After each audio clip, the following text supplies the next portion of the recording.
Wrong Direction was the first song you put out, right? Yeah. So why did you want to end this EP or album with that song? For a few reasons. I mean, I feel like that song really grounds the project. It's probably the most raw of all of them, especially as far as vocals go. And I also feel like,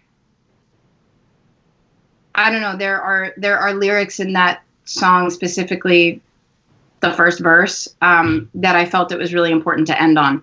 The first lyric in that song is "I don't hate you, and I couldn't if I wanted to." And obviously, in the previous records, there's a lot of throwing that word around.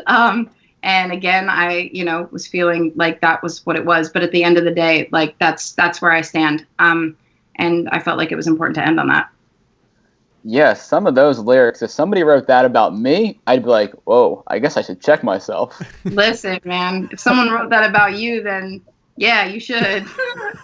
Now, how'd you come up with that cheeky little title?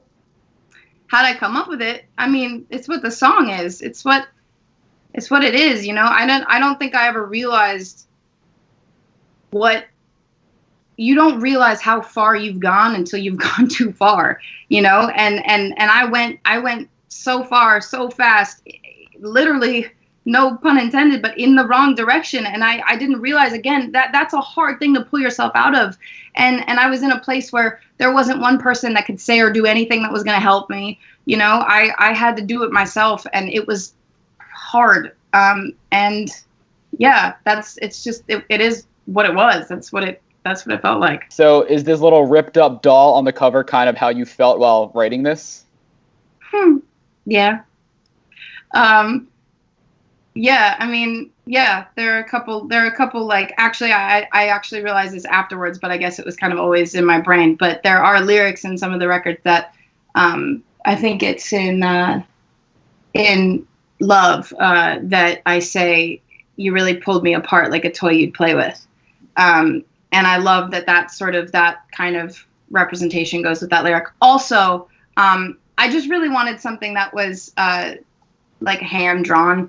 Obviously we, finalized all these songs not too long ago and got everything ready to go while being in quarantine. So there was no photo shoot that was going to take place or anything. And I just wanted something that would represent, what it is, and something that could evolve with part two. So, yeah. I'm excited. I'm excited for part one to thrive. I'm excited for part two to eventually be born. But is that the reality now that you're living in part two?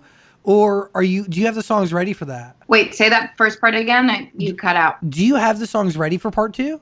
Some of them. Got it. Cool. Did you write? But I'm not done. I'm not, still got some stuff on my mind. Did you write out this kind of full story at the beginning, or did you write these first few, say this is it, then let's move to the second half, or is it kind of all done at once and you knew, like, okay, we got to split it up? Kind of both. I mean, yeah, I know where I'm going. I definitely know where I'm going with the rest of it. But when I had these tracks, I was like, listen, I don't want to wait any longer. And as I continue working towards the bigger body of work and that album, which is my ultimate goal, of course, I want to put music out, and I want to put these songs out that I love and am proud of and feel connected to. So that's sort of, how that happened.